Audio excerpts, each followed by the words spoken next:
de vous recevoir et de voir votre intérêt pour l'autisme, et en plus sur un sujet qui est vraiment pas facile et en même temps passionnant. Il est passionnant dans le cadre de l'autisme, mais c'est quand même l'intimité, un sujet qui passionne à peu près tout le monde. Donc là, pour le coup, les soi-disant neurotypiques, moins typiques, moyennement ordinaires, enfin bref, je crois qu'on se retrouve un peu tous à partager des questions quand il s'agit d'intimité. Et vu le nombre de sites de rencontres, de personnes célibataires, de cœurs déplorés, ou l'importance de l'amitié, qui est quand même qui fait aussi partie de l'intimité, c'est quand même un sujet largement partagé. Alors, pour le coup, je pense que personne n'a la solution, mais c'est quand même intéressant de s'y intéresser tous ensemble. Donc, je vais vous dire juste 2 mots. Alors, déjà, je vais vous présenter cet après-midi tous les intervenants, et je vais aussi me présenter. Je suis Dr Saunier, coordinatrice du CRA Rhône-Alpes. Je voudrais d'abord remercier Marie Rabatel. Où est-elle? Elle est là. Vous l'avez croisée, vous la connaissez sans doute à peu près tous, qui est responsable d'une association, et même de 2 associations, parce qu'une ne suffisait pas. Donc la première association, c'est celle qui organise aujourd'hui la conférence, c'est Rencontre Autisme Rhône-Alpes-Auvergne. Et c'est vraiment une association qui a pour objectif de valoriser l'apport des personnes avec autisme. Donc l'association organise des rencontres, elle accueille tout type de personnes, les amis, la famille, les personnes avec autisme, et ils peuvent intervenir sur différents lieux pour justement montrer l'intérêt et l'apport des personnes avec autisme à notre société. C'est à peu près ça. Ok. Et la synesthésie. Voilà, un petit truc en plus. Ça, vous vous souvenez, la conférence sur la synesthésie, vous étiez peut-être là il y a 2 ans. Donc tout à fait passionnante. Et puis une autre association qui s'est créée, alors là c'est... j'attire l'attention de tout le monde, même des messieurs, même si c'est une association francophone de femmes autistes. Donc, il vient de se créer cette association depuis combien de temps? 1 an. Depuis 1 an, association francophone de femmes autistes. Pareil, à l'initiative de Marie Rabatel. Et là, c'est une association réservée aux femmes en tant que membres, mais qui va traiter de problèmes de société qui nous concernent quand même tous, en particulier sur les abus sexuels que peuvent subir les femmes avec autisme, leur vulnérabilité, le besoin d'entraide, et cette association est aussi en lien avec le ministère sur des groupes de travail pour justement trouver des solutions à ce problème qui est encore mal reconnu. Déjà, les diagnostics des femmes avec autisme est mal fait, et en plus, quand il y a des abus, c'est encore moins reconnu, mais ça, pour le coup, c'est un problème qui concerne beaucoup de femmes, autistes ou non. Voilà, donc 2 associations, vous trouverez les brochures à l'entrée, et rejoignez-les, donnez le coup de main, et ce sera vraiment très très bien pour tout le monde. Alors cet après-midi, sujet passionnant, l'intimité. Donc on est très très content qu'il y en a qui se soient collés à cette question. Je suis très contente d'être juste le maître de cérémonie et de ne pas avoir à répondre à toutes ces questions. Donc on va commencer par quelqu'un que vous connaissez beaucoup, Nelly Corroir, qui va parler d'amitié. Alors Nelly, pour ceux qui ne la connaissent pas, on l'appelle tous Nelly, non. On peut l'appeler Madame Corroir. On vient la consulter dans son cabinet, car Madame Corroir est psychologue dans le célèbre village, la célèbre ville de Voiron. Donc il faut être très motivé. Et vous êtes nombreux à être très motivés pour aller la rencontrer. Voilà, Nelly reçoit des personnes avec autisme, propose des groupes d'habileté sociale, un travail de coaching parental. Elle utilise bien sûr, elle s'appuie sur les méthodes recommandées, mais surtout sur son expérience importante. J'allais dire extrême, mais en fait elle est surtout très riche. Une expérience ancienne et riche de travail avec les personnes avec autisme. Voilà, donc c'est un peu à ce titre qu'elle intervient aujourd'hui, parce que je pense qu'elle a croisé de nombreuses personnes avec autisme qui ont abordé avec elle le sujet d'intimité. Et on va l'écouter tout de suite pendant, voilà, 20 minutes, ouais, 10-20 minutes. Enfin, il y a une gardienne du temps, on la laissera faire. A tout de suite.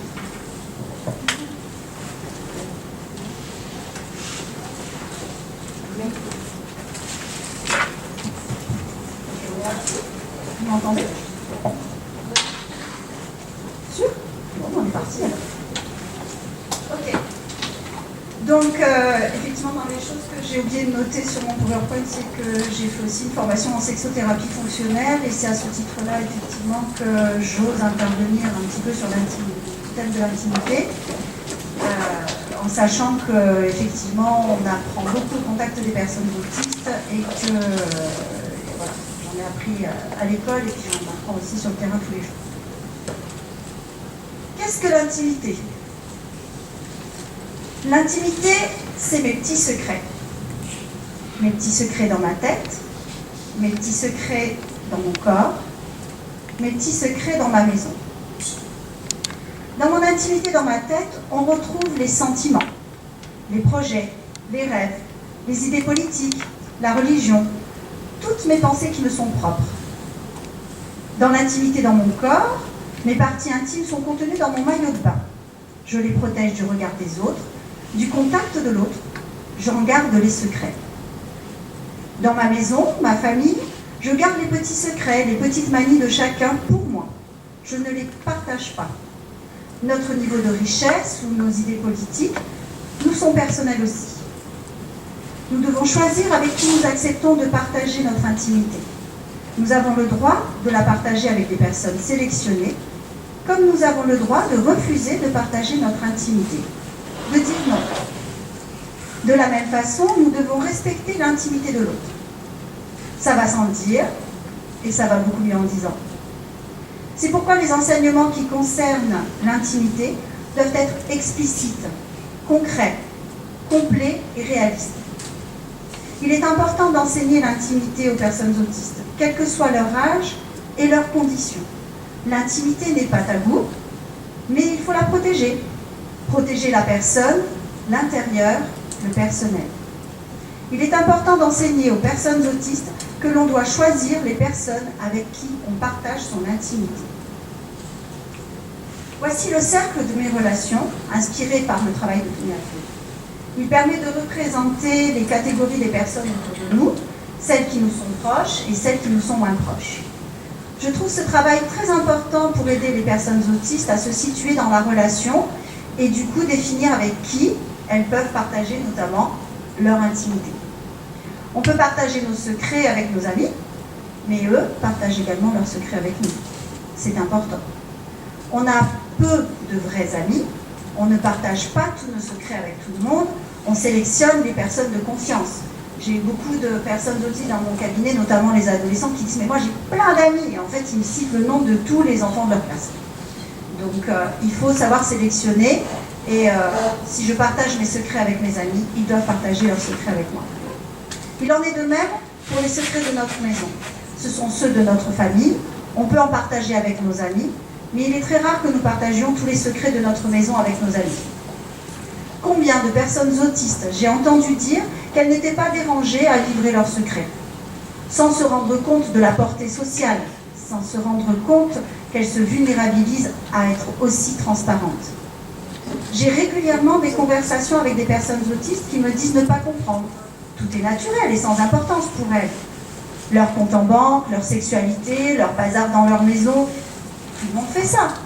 Et donc le fait qu'elles le fassent ne leur semble pas extraordinaire. Elles pensent qu'elles peuvent en parler librement, comme de la météo, de la circulation sur l'autoroute. C'est la même chose pour l'intimité du corps. Ce qui se passe à l'intérieur du corps est intime aussi. On peut en parler avec nos parents lorsqu'on est enfant, mais cela peut gêner lorsqu'on est adulte. On peut partager l'intimité du corps avec la personne que l'on aime d'amour, mais cette personne est unique. Elle ne fait pas partie de notre famille et surtout nous avons tout notre temps pour partager notre corps. Il faut attendre d'en avoir vraiment envie et s'assurer que nous ayons vraiment une relation très proche et durable avec la personne. C'est d'ailleurs souvent difficile pour la personne autiste d'arriver à qualifier la relation qu'elle a avec l'autre. Faire la différence avec la personne juste sympa, celle qui l'écoute par sympathie, celle qui est intéressée, celle qui est juste amie, ou celle qui est plus qu'amie. Le médecin et le psychologue ont une place à part. Nous pouvons montrer notre corps au médecin dans le cadre de son travail, mais lui ne nous montrera pas son corps. Nous pouvons raconter nos secrets au psychologue dans le cadre de son travail, mais lui ne nous racontera pas ses secrets. Nous voyons ainsi que l'intimité est liée à la question du traitement de l'information sociale. Du coup, les enseignements sur l'intimité et sur le social sont liés. C'est en évaluant la qualité de la relation à l'autre que nous savons de quoi nous pouvons parler sur notre intimité et jusqu'à quel point. C'est en évaluant la situation sociale dans laquelle nous sommes actuellement que nous savons si c'est le bon moment pour parler de questions intimes et jusqu'à quel point. C'est le contre-exemple de la femme qui vient d'accoucher. Tout le monde lui demande comment ça s'est passé. Et souvent, les femmes du groupe se mettent toutes à raconter leur accouchement. Et les hommes aussi participent sur leur expérience sur cette situation très particulière. Et finalement, tout le monde finit par parler de ce qui s'est passé dans la culotte de la femme. C'est une situation très particulière. Le groupe s'ouvre à ce moment-là. Il ne partage pas forcément une intimité très importante. Il ne le fera que pour cette situation. Il ne recommencera pas. Mais il y a peut-être justement quelques détails qui vont être oubliés volontairement pour ne pas tout délivrer ou pour ne pas choquer. Il est donc difficile, et je peux le comprendre, d'arriver à savoir exactement jusqu'où on peut parler, de quoi on peut parler, pendant combien de temps. Effectivement, vous disiez, docteur Chenet, c'est difficile, mais on va quand même enseigner, parce qu'on va essayer de limiter les dégâts. Voilà. Pour protéger son intimité, il faut donc connaître les codes sociaux. Je me souviens d'un monsieur qui regardait tellement fixement dans mes yeux pendant la conversation qu'on lui faisait tout le temps des propositions intimes. Un jour, il est arrivé en me disant que même son banquier lui avait fait des propositions intimes. S'apprête à sourire, mais il était drôlement embarrassé et il ne savait pas du tout comment gérer cette situation. Évidemment, le social, lorsqu'on manque d'intuition sociale, quand on est autiste, finalement, c'est pas facile et ça nécessite un apprentissage par cœur et donc forcément, c'est approximatif. C'est difficile de définir de façon mathématique ce que les autres ressentent intuitivement. L'attitude corporelle est également importante. Parler en étant trop proche, comme si on allait embrasser l'autre, avoir des attitudes suggestives, une approche corporelle trop ouverte. Tout ceci envoie des messages à l'interlocuteur que ne maîtrise pas toujours la personne autiste et qui peut la conduire dans des situations qu'elle ne souhaitait pas et dont elle ne comprend pas l'origine. Il en est de même sur les contenus de conversation trop intimes. En résumé, tout ce qui rentre dans la culotte ne doit pas arriver sur la table. Je viens d'en faire le contre-exemple avec l'accouchement, évidemment, et nous en parlions à la dernière rencontre autisme, où j'ai pu constater, encore à cette occasion, à quel point des personnes adultes, autistes, fonctionnelles, pouvaient avoir encore besoin de décodage social sur des choses qui paraissent évidentes aux personnes ordinaires. Sans enseignement spécifique, les personnes autistes risquent de trop s'exposer et se retrouver en situation difficile. Devoir gérer des propositions pressantes, de relations corporelles, alors qu'elles n'y songeaient pas du tout. Mais également gérer des procès d'intention, parce qu'elles ont osé parler de sujets tabous, dans des contextes inappropriés. Parler de son intimité corporelle peut gêner, mais également de sa religion, ses opinions politiques, sa passion pour les armes à feu, la guerre, la drogue, et j'en passe des meilleurs. Combien de personnes autistes se sont retrouvées en grande difficulté pour avoir simplement parlé de choses qui leur paraissent naturelles, logiques ou passionnantes. La gestion de l'intimité commence donc par le respect et l'apprentissage du public et du privé. Avec les personnes autistes non-verbales ou jeunes, il est important de leur apprendre à avoir toujours des vêtements sur elles. Pas parce que c'est plus confortable, mais parce que ça se fait socialement de cacher ses parties intimes. Fermer la porte des toilettes, pour la même raison, et ne pas faire de la salle de bain un haut lieu de rencontre, dans les institutions par exemple. Dès la toute petite enfance, la personne autiste doit apprendre à avoir des bonnes attitudes en société. Cela la rend plus agréable, certes, mais permet aussi de la protéger. Tout le monde a connu cet enfant autiste ou cette personne avec déficience intellectuelle qui ne fait pas la différence entre les proches et les inconnus et qui va dire bonjour, faire des câlins ou raconter sa vie à tout le monde. Enseigner un maximum d'autonomie personnelle, là aussi, c'est une façon de gérer son intimité pour la personne. Elle peut gérer seule le contact peau à son rythme et avec sa pression à elle. Sans compter que lorsqu'elle est autonome, elle évite d'exposer son intimité aux autres. Gérer son intimité, c'est aussi gérer ses envies corporelles, savoir les identifier, les canaliser et les assouvir. En travaillant avec des personnes autistes, je me suis rendu compte que les adolescents instruits au collège, notamment, n'ont finalement pas accès aux stéréotypes sur la masturbation. Ils sont aussi ignorants que ceux qui grandissent en institution. Et du coup, ils peuvent aborder leur sexualité personnelle de façon tout à fait inappropriée, aussi inappropriée. S'inquiéter de ce qui leur arrive, s'exposer, se faire mal. Il est donc important qu'une personne de confiance, plutôt un professionnel spécialisé formé, dans le cadre de son travail, puisse accompagner l'adolescent dans sa découverte. Mais bien entendu, on ne touche pas. On peut commencer l'enseignement par la théorie sur les livres, comme ceux de Tom et Elsa. Ce sont des livres très bien faits, qui associent des images épurées, presque enfantines, avec des contenus de grands, sur le changement corporel à l'adolescence et leurs conséquences, mais également sur la masturbation. Personnellement, j'utilise ces livres et je vais faire un cours théorique et concret à l'adolescent, tout en lui disant que je ne veux absolument pas voir le contenu de sa culotte. Nous pouvons discuter des différentes façons de faire. J'ai des outils de démonstration, de manipulation et d'aide. Et le jeune fait ensuite son choix. Personnel, chez lui, sans moi. Il faut accepter que la personne autiste puisse avoir des sensations plus intenses dans des façons de faire qui ne sont pas habituelles. L'essentiel est qu'elle se fasse plaisir et que l'action soit gérée en temps et en espace. Il en est de même bien sûr pour les personnes non verbales, que l'on va guider de façon non verbale. L'intimité s'enseigne donc sous toutes ses facettes, dans la sexualité personnelle comme dans la sexualité partagée. Et lorsque la curiosité se fait grande, lorsque la personne autiste semble avoir des questions dont les autres semblent tous détenir la réponse, elle risque d'attenter à l'intimité des autres sans le vouloir.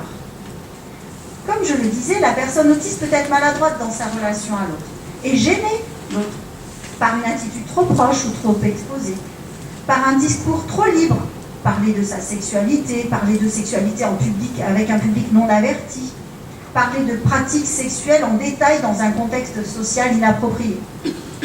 Par exemple, les enfants sont parfois curieux et la personne autiste adulte peut trouver naturel de répondre de façon détaillée, voire scientifique, à des questions osées, sans se rendre compte que c'est inapproprié compte tenu de l'âge de l'enfant.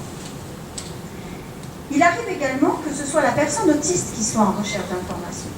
Elle peut s'improviser voyeur, si l'occasion se présente. Après tout, l'autre n'avait qu'à se cacher s'il n'avait pas voulu être vu. Ou aller chercher l'information là où elle se trouve. Chez lui, certes, mais dans sa famille, sur Internet. Il est important de faire de la prévention auprès des familles et des personnes autistes à partir de l'entrée dans l'adolescence. Bien entendu, sur Internet, la personne autiste s'expose aussi à être choquée par des images inadaptées à sa connaissance du monde et des relations intimes. Mais elle s'expose aussi à faire du voyeurisme à une échelle mondiale. Or, la personne autiste peut se sentir jeune dans sa tête tout le temps, toute sa vie, et s'identifier aux plus jeunes, y compris aux mineurs. Le livre de Tony Attwood et Isabelle Hainaut est par exemple introduit par le récit d'expérience de Nick Dobbin, adulte autiste, qui se fait arrêter pour consultation d'images pédopornographiques sur Internet alors qu'il a l'impression de ne pas attenter à la pudeur des enfants en ne faisant que regarder les images produites par d'autres. Il est tellement convaincu de son action innocente qu'il refuse même d'écouter les conseils fermes que lui donnent ses thérapeutes et ses parents.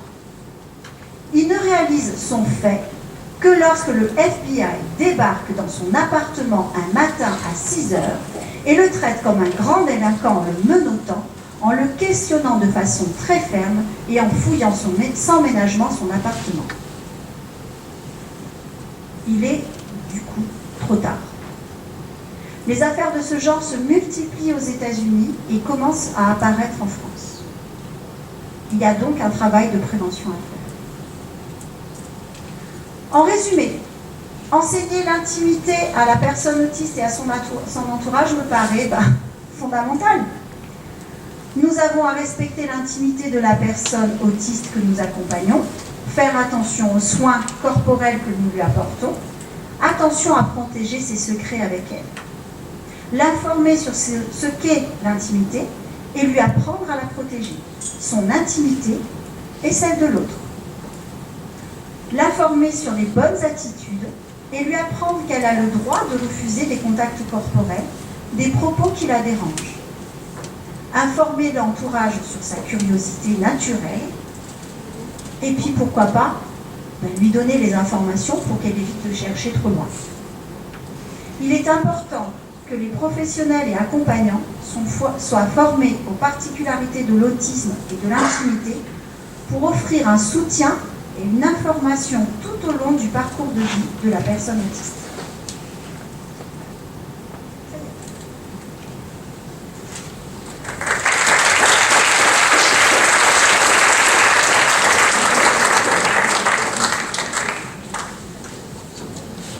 Merci beaucoup pour cette information très précise et toujours aussi riche. Alors, on va enchaîner directement avec la présentation de Sébastien Mathieu. Et pour les questions à Nelly, on les reprendra par la suite, à la fin de vos deux interventions. Et puis on fera la pause juste après. Alors, voilà. Non, il n'y a pas de souci. Ah. Bon, donc vous savez, mesdames, que Sébastien, c'est en Nouvelle-Zélande. Voilà, c'est en Nouvelle-Zélande. Je l'ai appelé exprès pour lui demander de protéger son intimité. Il m'a dit, bien sûr, Nelly, ne t'inquiète pas, tout va très bien. Alors, deux mots sur Sébastien. Donc Sébastien, son prénom, Mathieu, son nom, sans dévoiler trop d'informations intimes pour le coup.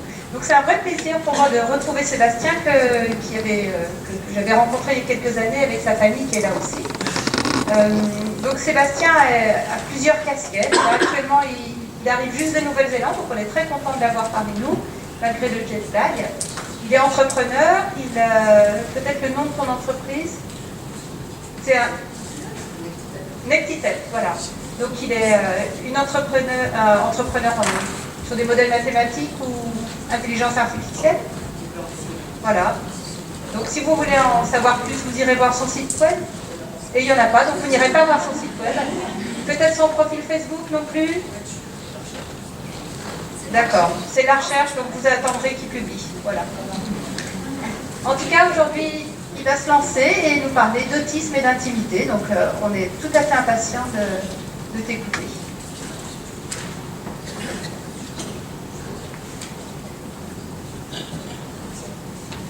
Bonjour. Ah, ouais, ça marche bien. En fait, on m'a présenté un petit peu. Je pensais me présenter avec des slides, mais bon, c'est pas grave. Un peu surpris. Donc, je suis autiste. Ça arrive. Ouais, je suis né comme ça. Donc, alors qui je suis? Je suis une personne avec autisme. Depuis tout petit, je suis synesthète. Ça veut dire que je vois les choses qui m'entourent. Pour moi, je les visualise de façon complètement différente dans ma tête, sous forme de couleurs, textures. Disons que je m'en fais un monde un peu différent de ce que de l'entourage que vous en faites. Pour moi, les choses ont une autre forme, une autre couleur. Donc, là en ce moment, ma vie a été un peu compliquée au départ. Ça a été entre les hôpitaux, beaucoup de médicaments. J'ai réussi à faire des études jusqu'à l'école d'ingénieur. Voilà. Donc aujourd'hui, j'ai réussi à créer ma société et je suis allé en Nouvelle-Zélande pour vivre, arriver à me détacher complètement des médicaments, ce que j'ai réussi à faire. Donc plus d'alcool, plus rien. Assez content. Ça a changé vraiment ma vie, ma façon de voir les choses.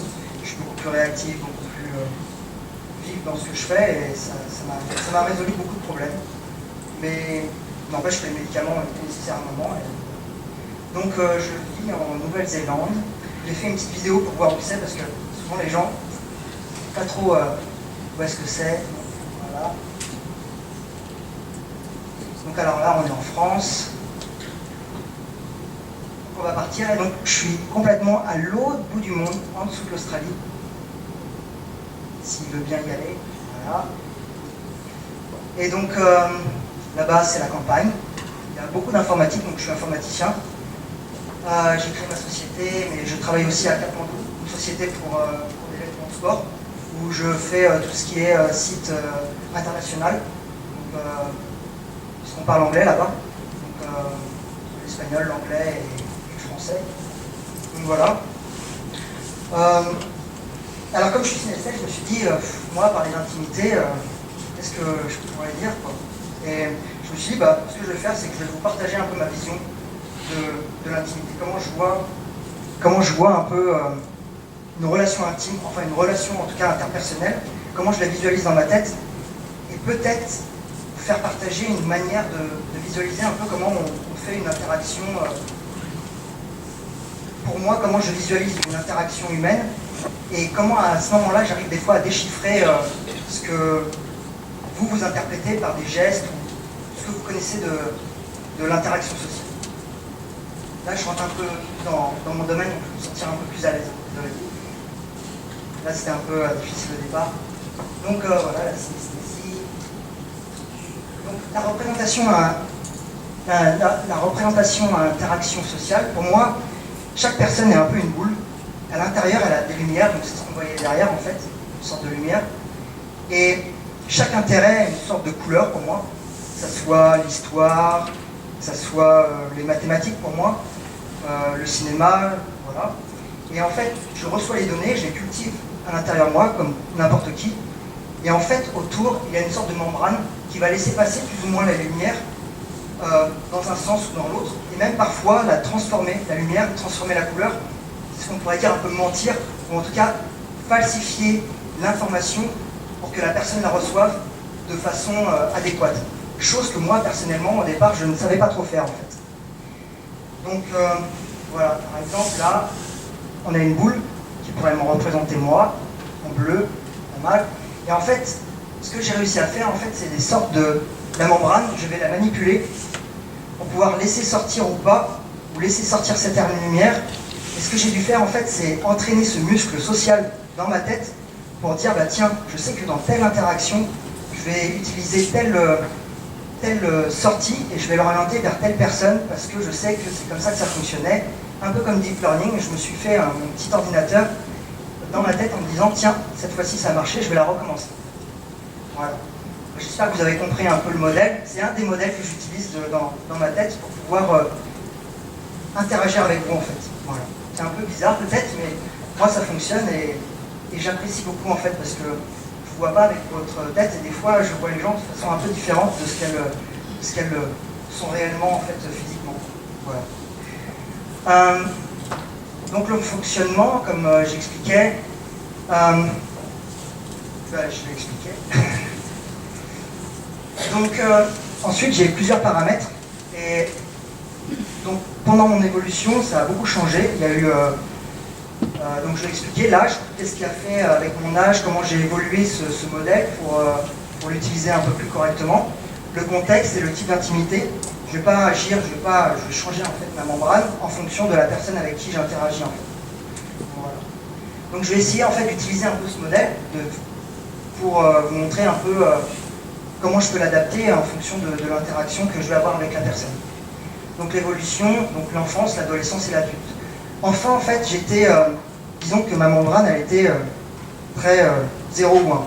C'est-à-dire que soit je parlais pas. Déjà, il fallait parler. Et ensuite, c'était, je sais que ça fonctionnait, donc c'était le début de l'apprentissage, c'était 0-1. Et il n'y avait pas de linéarité, c'était vraiment brut de décoffrage. Voilà, j'ai pas terminé mon modèle, en fait, je vais faire plus interactif. L'adolescence, j'ai commencé à... C'est là où l'intimité, c'est pour ça que j'en reviens au sujet, il ne faut pas que je sois hors sujet. L'adolescence, c'est là où j'ai commencé à découvrir que dans l'interaction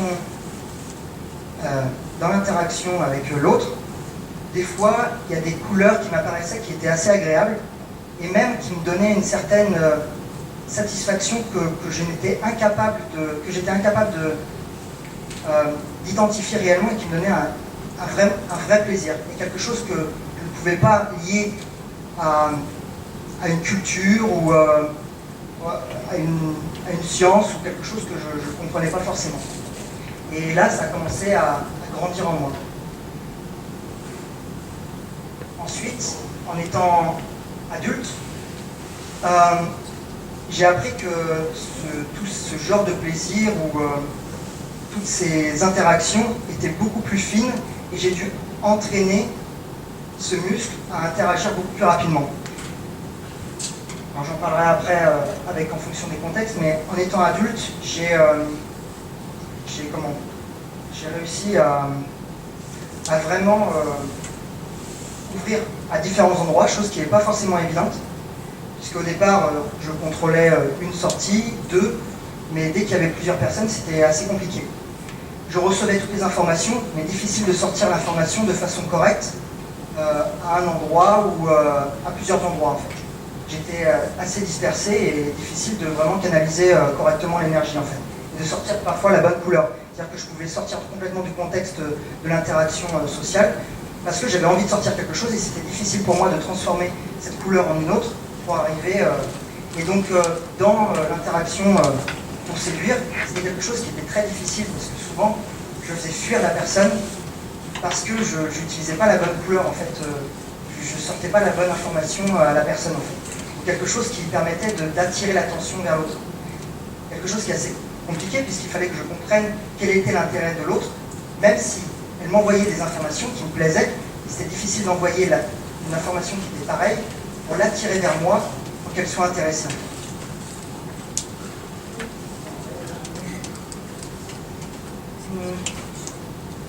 Donc ensuite, le contexte.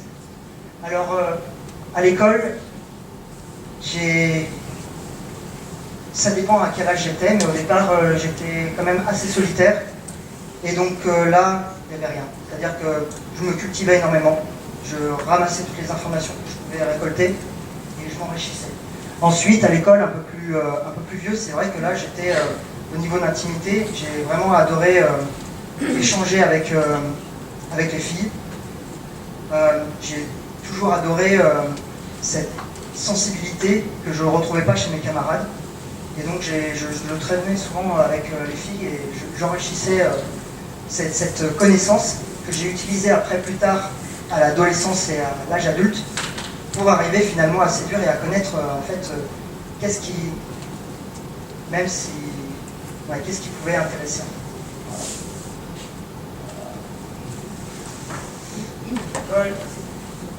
Ensuite, à l'hôpital, l'intimité était quelque chose de très bizarre, parce que j'ai appris une intimité qui était complètement différente de ce que je connaissais. Et là, j'ai été un peu perturbé par cette intimité. C'est-à-dire que on n'a pas les habits corrects, enfin, c'est des habits très minces. Parfois, on est nu devant un médecin ou une infirmière. Le rapport à l'intimité est complètement biaisé. Et c'est vrai que c'est quelque chose qui est un peu perturbant. Quand ensuite on sort, on ne sait plus s'il faut être habillé ou pas. Souvent, c'est des infirmières et pas des infirmiers. Si vous voulez, le rapport à la nudité, et c'est quelque chose dont je voulais parler, des fois j'étais un peu perturbé en fait. C'était quelque chose pour moi un peu difficile. les médicaments m'ont beaucoup empêché de communiquer correctement, comme un filtre supplémentaire, et les membranes étaient beaucoup plus difficiles à modeler. Ça m'a beaucoup ralenti, et souvent difficile de passer d'une étape à une autre, c'est-à-dire que, par exemple, je suis dehors, je vais me relaxer, et arriver, devoir parler devant tout le monde, ou arriver, être devant un médecin et devoir se confier, c'est un passage, une transition dans la communication qui est extrêmement difficile, et modifier cette membrane est beaucoup plus difficile quand on a des médicaments qui nous ralentissent, et ralentissent en fait notre possibilité de changer notre interaction. Ensuite, le contexte du travail. Alors là, le travail, il ne faut pas dépasser. Il y a une certaine limite que je ne connaissais pas. Je n'ai pas dépassé trop cette limite, mais c'est quelque chose que je ne comprenais pas. Et des fois, j'ai pu avoir certaines excitations que j'aurais pas dû avoir, parce que justement, je suis au travail et qu'il faut garder. Et je savais que si j'allais trop loin et que je me perdais dans un certain plaisir, c'était difficile ensuite pour moi de revenir et être modelable à ce niveau-là. C'est toujours un peu compliqué en fait. Voilà, chose que je voulais parler. Au sport, ça a l'air d'être un peu stupide, mais on est quand même dans un contexte parfois où on est habillé différemment, où on a des vues qui sont déjà que en fait la vision que l'on a des autres personnes n'est pas la même. On n'a pas les mêmes habits, on n'a pas les mêmes et donc au niveau perception et couleurs que je vois ne vont vraiment pas être les mêmes. Donc voilà. Ensuite, le type d'intimité, j'ai placé, mais Nelly en a assez bien parlé, étrangers, connaissances, amis, famille et amoureux. Donc les étrangers, je vais rester, voire ne pas parler du tout. Je suis quelqu'un d'assez timide. Je vais pas, même aujourd'hui, j'ai quand même pas mal de difficultés à aller vers la personne. Les connaissances. Là, communiquer, ça va être plutôt un filtre assez rapide, pratiquement administratif. Voilà, c'est comme je vais poster la lettre à la poste, j'envoie l'information telle qu'il faut et sans plus. Les amis, alors les amis,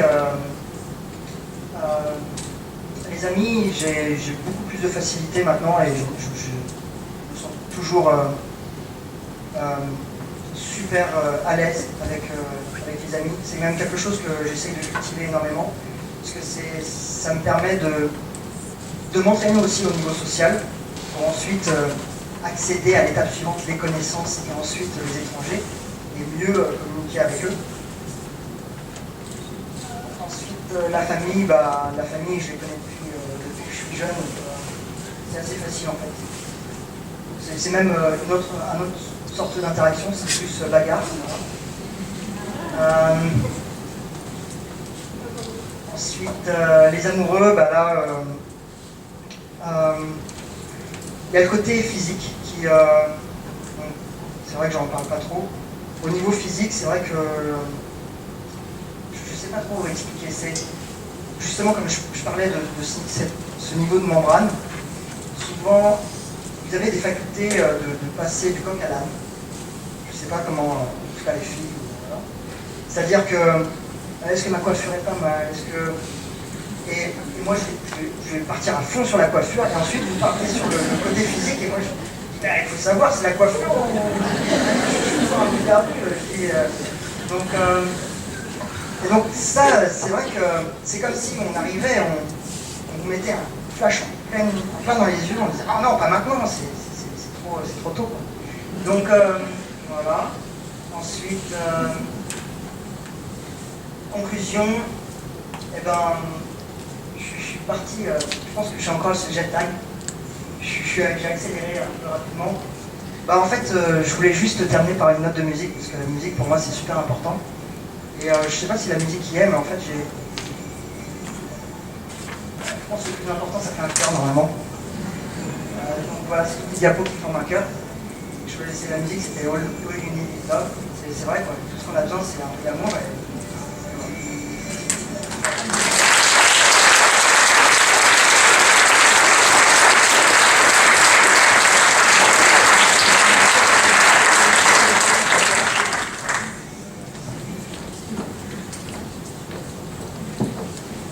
Une question alors?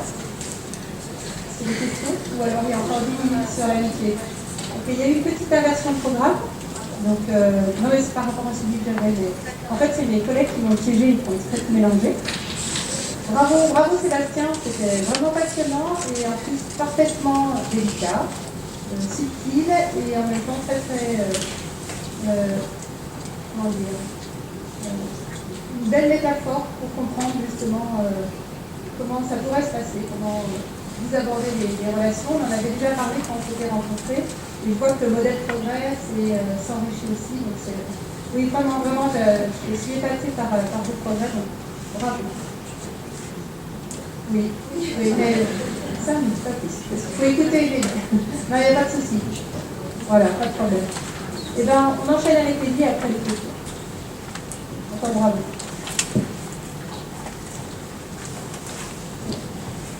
Ça va? Vous entendez le vous? Alors, j'ai marqué Nelly parce que là, maintenant, c'est Nelly qui va parler. C'est un peu... Alors moi qui leur ai demandé de pas s'exposer sur leur intimité, c'est foutu. Voilà. J'ai la chance aujourd'hui d'avoir une tribune pour faire ma déclaration d'amitié, alors j'en profite. J'ai des amis autistes et c'est une grande richesse pour moi.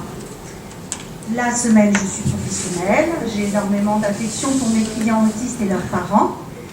Nous partageons des moments très forts, mais je reste leur psychologue, la professionnelle. Le soir et le week-end, j'ai des amis autistes, entre autres. Tout a commencé lors d'une conférence comme celle-ci, il y a 3 ans, où ils m'ont demandé d'intervenir pour présenter mon travail. Nous sommes ensuite allés manger ensemble et nous avons gardé le contact à partir de ce jour-là. Les personnes autistes sont franches et directes. Ça facilite le contact lorsqu'ils se sentent rassurés. Ils ont quelques difficultés avec les conventions sociales et peuvent rapidement entrer dans une relation personnelle, poser des questions indiscrètes ou utiliser des codes réservés aux grands amis. Si on se laisse prendre au jeu, on peut rapidement se faire des amis chez les personnes autistes. C'est comme ça que j'ai maintenant des amis autistes. Pour autant, tous les autistes ne peuvent pas devenir mes amis. Il faut que nous partagions des sujets d'intérêt commun. Je n'aime pas non plus les grincheux, les envahissants ou les râleurs.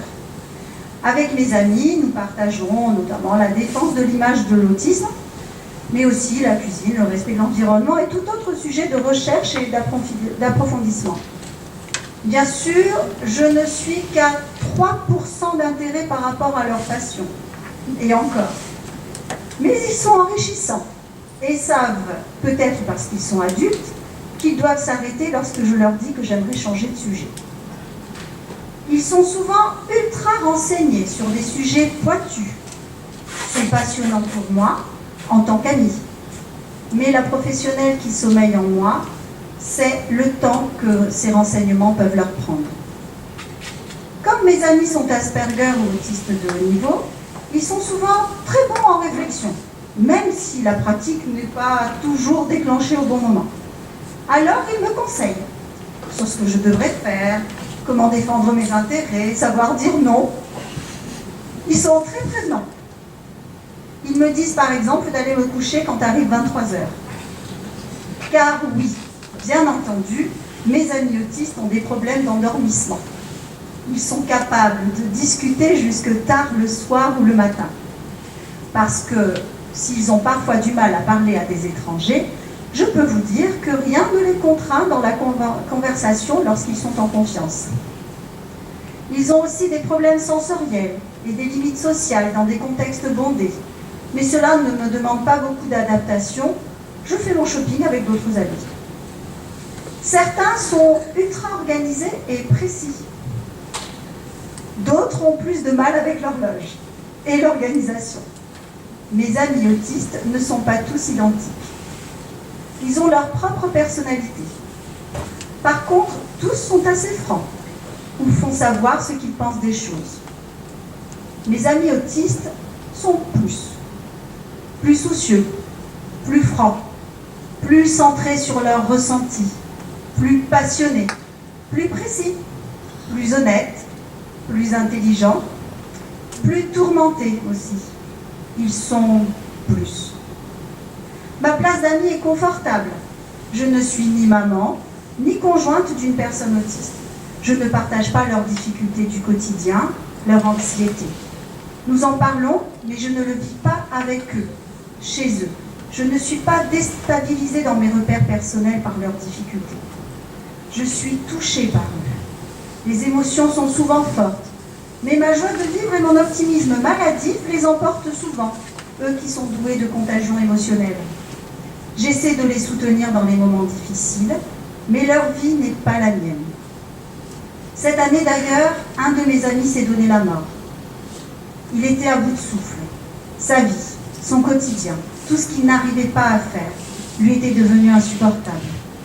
Il faisait partie de ces personnes qui cherchent inlassablement leur chemin sans savoir le trouver. Il ne voyait plus ce qu'il nous apportait et manifestement, ce qu'on lui apportait n'était plus suffisant. Dans mes amis issus de l'association Rencontre Autisme Rhône-Alpes-Auvergne, il n'y a pas que des personnes autistes.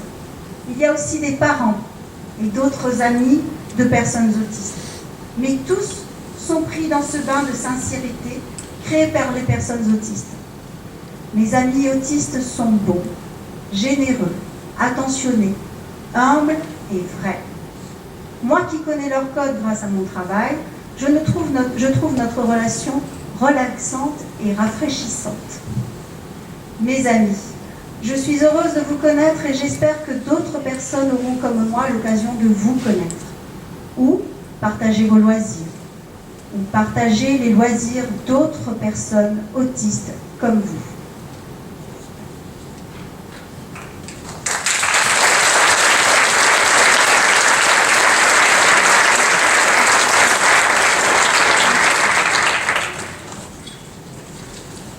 Alors on va encore remercier Nelly et très très bel hommage à l'amitié et bien sûr à l'amitié avec les personnes avec autisme.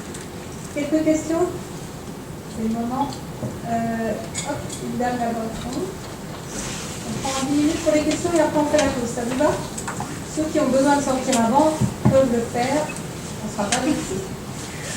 Bonjour, Sylvie André. Donc, je suis la maman de Léa qui est diagnostiquée autiste, alors Asperger, un trouble du spectre autistique, dit-on maintenant.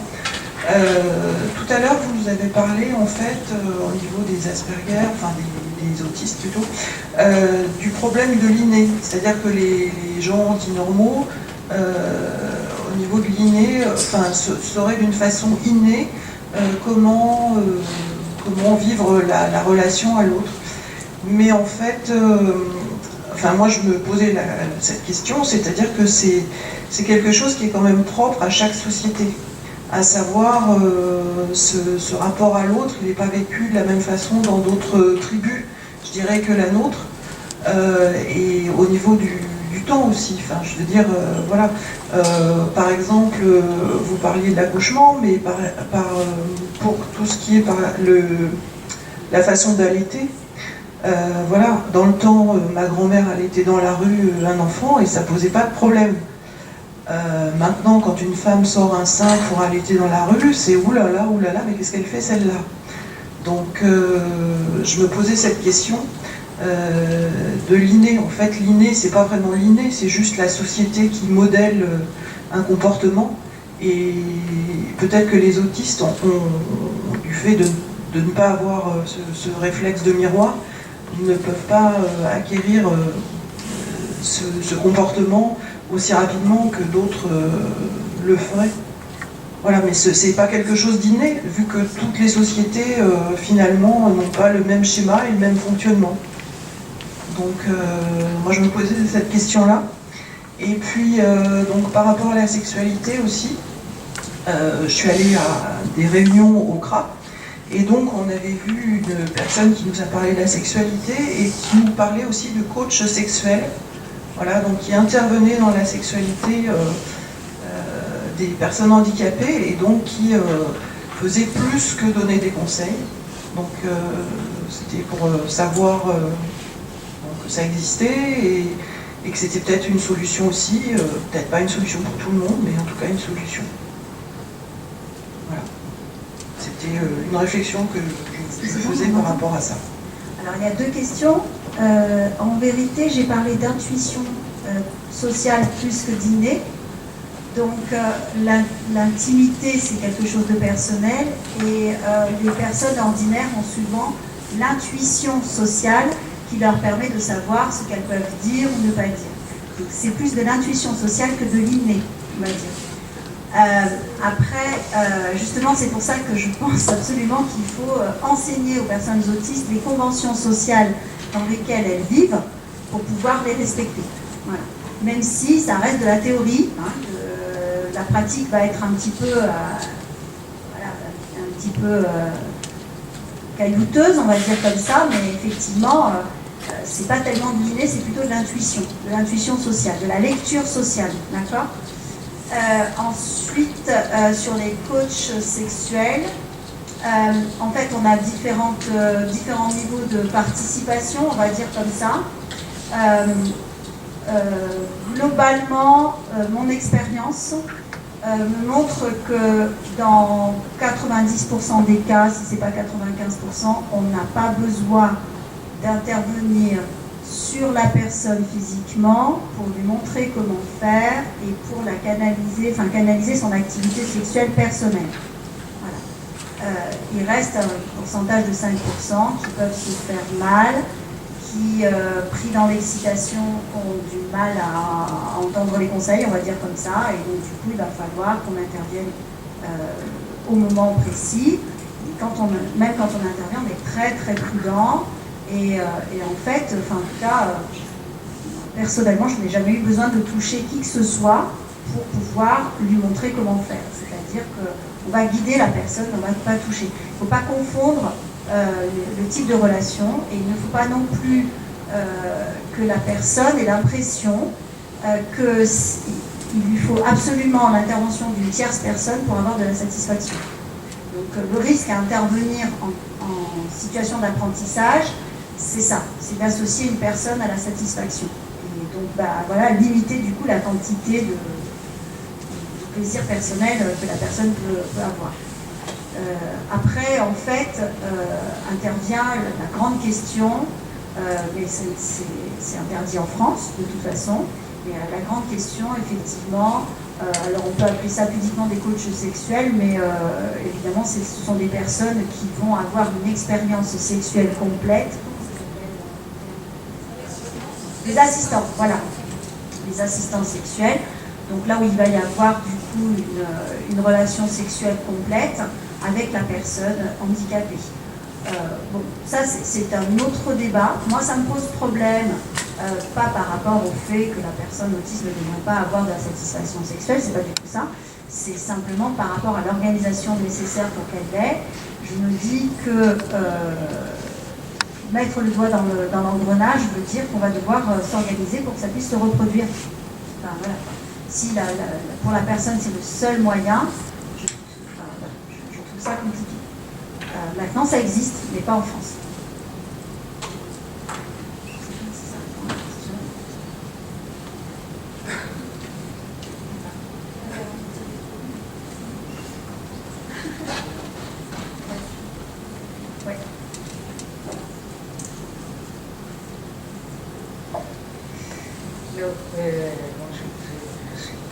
C'est par rapport à l'intervention de Mathieu.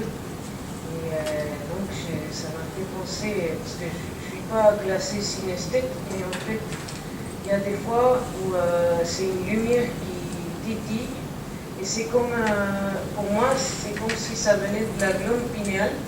Est-ce que ce serait possible d'envisager que ça représente la glande pinéale, cette lumière-là qui sort de la glande pinéale, quelque chose dans ce style? En fait, c'est plus simple que ça, c'est en grandissant. Je suis né quand que mon cerveau mélangeait les sens. Et donc, pour moi, une relation, une interaction avec quelqu'un, mon cerveau l'a représenté en étant jeune par une lumière et une certaine forme. Et après, j'ai utilisé en fait cette représentation pour en faire un schéma mathématique que je pouvais interpréter et utiliser pour interagir avec quelqu'un d'autre. Mais après, et en fait, alors je sais qu'il y a beaucoup de synesthètes qui le voient en même temps que leur environnement, c'est-à-dire que ça se mélange. Moi, ça se mélange aussi, mais c'est plus derrière ma tête, comme une radio, en fait, comme si j'avais mon ordinateur avec mon écran et je partageais un deuxième écran. J'avais un deuxième écran et en fait, je l'ai aussi, et j'ai cette information. C'est vraiment comme si je pouvais naviguer dans l'un et en même temps voir la réalité. Et je l'ai utilisé, c'est-à-dire que j'ai poussé le vice très loin, en fait, pour en faire quelque chose d'utilisable. Souvent, en fait, j'ai l'impression que les synesthètes voient ce mélange de sens, mais ont du mal à l'utiliser. Moi, en fait, j'ai vraiment l'impression que je l'ai utilisé pour même communiquer et aller plus loin. C'est comme ça que j'ai aimé les mathématiques depuis très jeune. J'ai toujours adoré les mathématiques et pour moi, c'était évident. Même en prépa, les solutions me venaient naturellement parce que justement, je jouais avec ces formes et je jouais avec ces comme je ne parlais pas beaucoup, j'ai émulé mes sens avec ça, parce que c'était mon seul jeu.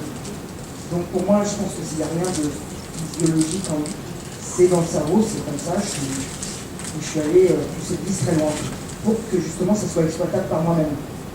Je l'ai partagé pour aussi montrer qu'on peut avoir un certain modèle dans la tête et l'utiliser, aller plus loin dans ce modèle pour vraiment l'utiliser et voir même si les psychologues peuvent utiliser ce modèle qui commence à naître chez quelqu'un pour y trouver des métaphores et voir même des analogies qui permettent de résoudre certains problèmes qu'on n'a pas. Parce que souvent, en essayant d'utiliser le modèle standard, ça ne fonctionne pas. Alors pourquoi pas utiliser le modèle que la personne utilise, qui pour elle est naturel, et ça devient à ce moment-là évident, en fait, ce genre d'interaction.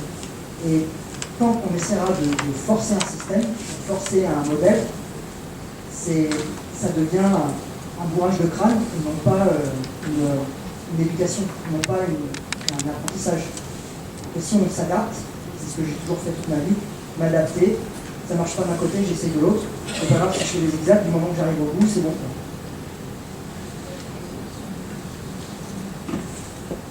Bonjour, je suis la maman d'Ornella, TSA de 8 ans, et j'ai une question pour Nelly. Bon, on pourra en reparler au cabinet la semaine prochaine, mais bon. Et une question pour Sébastien. Nelly, vous parliez de gérer le temps et l'espace quand vous parliez de masturbation. Voilà, ma question c'est, moi je suis très cartésienne, hein. À quel âge? Voilà, à peu près, enfin voilà. Et la relation frère-sœur aussi, enfin les barrières, les limites, tout ça, voilà. Savoir un peu quand, comment. Et pour Sébastien, alors, vous parliez de réactions, de couleurs qui vous semblaient agréables, tout ça, quand vous rencontrez quelqu'un et qui, voilà. Mais est-ce que vous aviez une réaction aussi physique, en parallèle, ou pas? Et si oui, est-ce que vous arriviez à l'interpréter ou pas?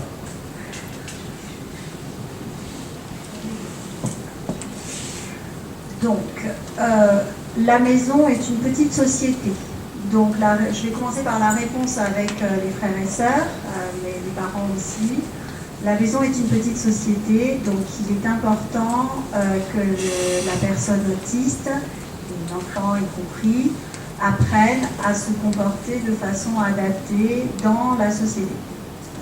Donc la question du temps et de l'espace, pour des questions aussi intimes que la masturbation, fatalement, elle prend tout son sens dans la maison aussi, et il est important qu'il y ait un lieu qui soit défini pour ça.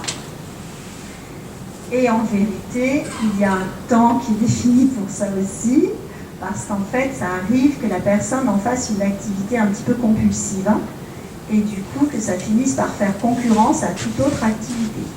Donc on est dans l'obligation de canaliser l'activité masturbatoire, et quel que soit l'âge, à partir du moment où il y en a une en vérité, pour qu'elle ne prenne pas toute la place et qu'elle ne focalise pas la personne sur cette activité. Voilà. Donc, je sais pas si ça... Et ben moi, relation de j'ai une sœur qui va se marier ce week-end. La relation avec ma sœur s'est plutôt bien passée. J'ai jamais eu trop de soucis par rapport à l'intimité et donc voilà. Par contre, réaction physique, évidemment, j'en ai. Je pense qu'à des moments, c'était découplé, c'est-à-dire que le plaisir physique et le plaisir de stimulation et excitation n'étaient pas au même moment. Surtout quand j'ai eu les médicaments où là, aucune réaction physique, ou voire même blocage complet, c'est-à-dire toujours très excité et pourtant pas du tout excité. Donc, voire même pas la possibilité d'avoir du plaisir. Et je pense que ça permet aussi, même si c'est vraiment triste, mais ça permet aussi à des moments de trouver du plaisir autrement, aussi intellectuellement. Je crois que je suis passé par pas mal d'étapes à ce niveau-là. C'est vraiment perturbant même à des moments. C'est perturbant dans sa propre identité même. Je pense au niveau homme, en fait, savoir que le plaisir n'est pas forcément automatique en fait. Donc je ne sais pas si j'ai répondu à la question. On peut aller plus loin, mais après.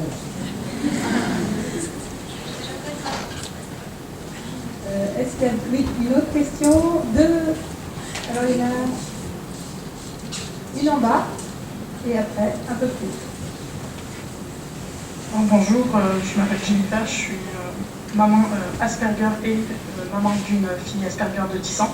J'ai une question pour Sébastien et pour Nelly. Sébastien, je voulais savoir, parce que Léa, depuis qu'elle est toute petite, les chiffres et les lettres, c'est des couleurs pour elle, ça a toujours été. Et le jour où elle a compris à se servir de ça, elle est devenue très bonne en maths, elle a entre 18 et 19 de moyenne sur toute l'année. Je voulais savoir si c'était ça la synesthésie, si c'était...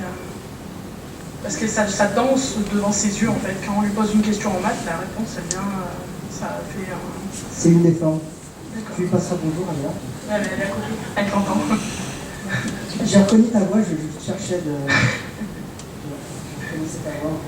Et Nelly, je voulais savoir au niveau des relations, parce que Léa, elle a eu, comme moi, le même problème, c'est que quand elle a eu 7 ans et que l'école c'était compliqué, on lui a fait passer un test de QI, mais avec quelqu'un qu'elle ne connaît pas. Et en fait, elle ne connaît pas, donc elle n'a pas répondu, parce qu'on ne répond pas aux inconnus. Voilà. Alors la dame m'a dit, votre fille est débile mentale, elle a 70 de QI, elle ne s'en sortira pas, mettez-la dans un centre. Alors, je lui ai dit, attendez, moi à la maison, elle me fait des maths de niveau CM1, je sais pas, vous ne trouvez pas. Elle m'a dit, non, c'est pas vrai. Et en fait, après, j'ai demandé à Léa, elle m'a dit, mais maman, je la connais pas, elle vient là, elle me pose des questions, pour qui elle se prend? Bon. Okay. Et en fait, j'ai dit à Léa, écoute, fais ce que tu as envie de faire à l'école, on verra plus tard. Là, on arrive, elle passe en CM2, elle a 18 de moyenne générale, mais elle a toujours sur la tête ce QI qui dit qu'elle est limitée mentalement. Et en fait, il s'en sert pour me dire, oui, mais votre fille, elle a ça. Je lui dis, oui, mais attendez, elle a 18 de moyenne, on n'y est plus. Ah si, le collège, ça ne sera pas possible. Ah bon. Alors, ils veulent lui refaire passer un test de QI avec quelqu'un qu'elle ne connaît pas, elle ne répondra pas. Donc, au niveau relation, est-ce qu'il faut d'abord lui apprendre à répondre et à quelqu'un qu'elle ne connaît pas, ou lui faire passer un test de QI avec quelqu'un qu'elle connaît? La question est là, et eux, ils ne sont pas d'accord avec moi. Donc, je voulais savoir votre avis. Oui, je ne sais jamais quand est-ce que c'est branché, là c'est branché. Alors, évidemment, elle a besoin de la leçon sur le psychologue. C'est-à-dire, le psychologue, il entend tes secrets, mais il ne te racontera pas le sien. C'est vrai que c'est délicat. Enfin, moi, j'avoue, en tant que psychologue, je vois passer beaucoup de jeunes dans mon cabinet.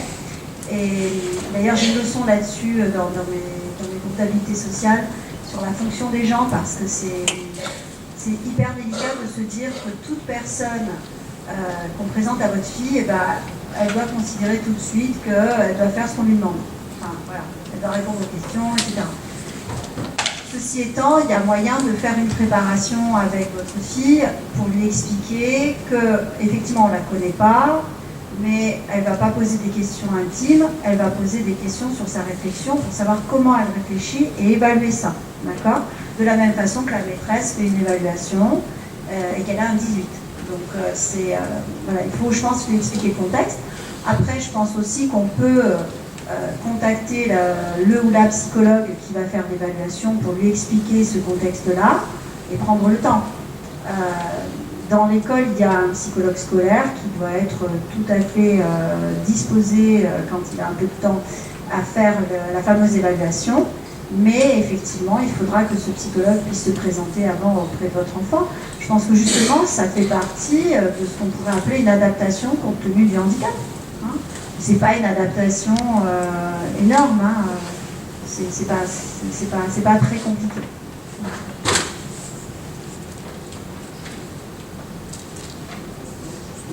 C'était juste par rapport au test de QI et par rapport à l'école, etc. Je pense que, pas non plus aussi des tests de QI, mais en général, c'est vrai que les évaluations, ce sont des tests. Et pour moi, c'est un peu comme, je parlais de la membrane, c'est un peu comme le chat Schrödinger dans la boîte. Il émet des informations, c'est un test, ça teste une information, on ne sait toujours pas si le chat à l'intérieur est toujours vivant ou mort en fait. Donc on ne sait pas si la personne est vraiment équivalente au test qui a été effectué. Le test va tester si la réponse est exacte ou pas, mais si la personne elle a dormi pendant le test, ça fera 0, ça fera toujours 0. Hein. Donc pour moi c'est un peu comme le... Après, je suis bien d'accord avec vous pour dire qu'à 18 de moyenne, elle a fait ses preuves. C'est un peu ce que je voulais dire, c'est qu'on ne prend pas une décision d'orientation sur un test de QI. On prend une décision où on réfléchit à des possibilités de scolarisation en fonction des besoins de la personne. Mais si la personne elle est épanouie, quel que soit son handicap ou pas, dans son milieu scolaire et démontre un intérêt pour le milieu ordinaire en apprenant, il n'y a pas de raison d'aller refaire un test de QI. Ça se justifie même pas de le faire passer. Là, c'est comme une petite pause. Allez. Ah oui, il y avait une question encore. Allez, une dernière, parce que c'est vrai qu'il y avait déjà eu un signal. Bien, Stéphanie. Pour un peu, parce que...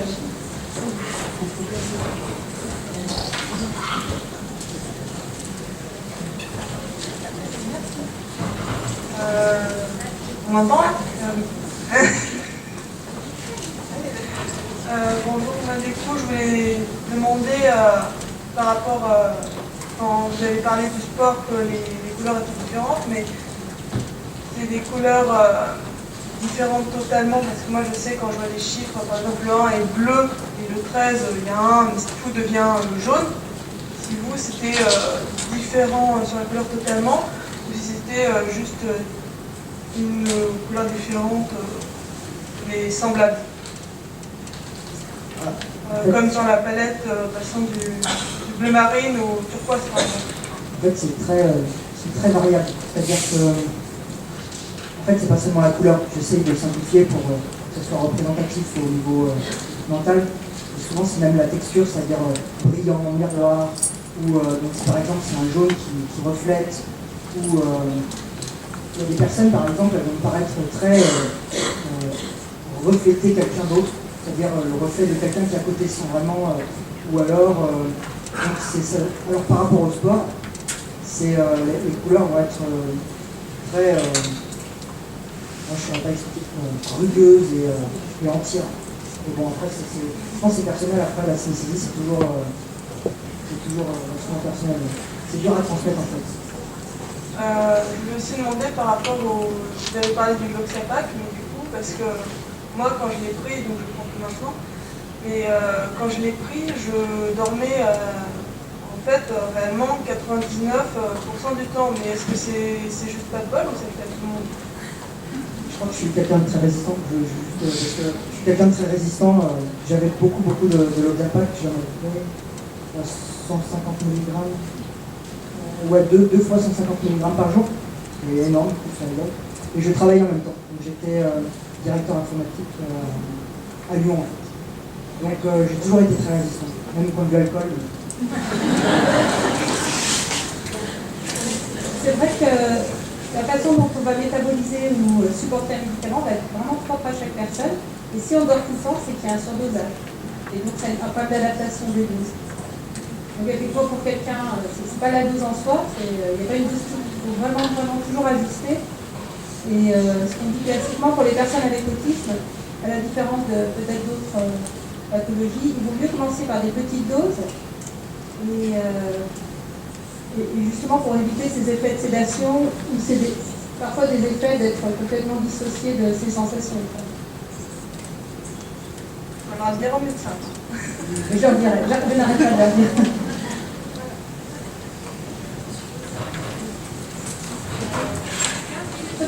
Ça vous va?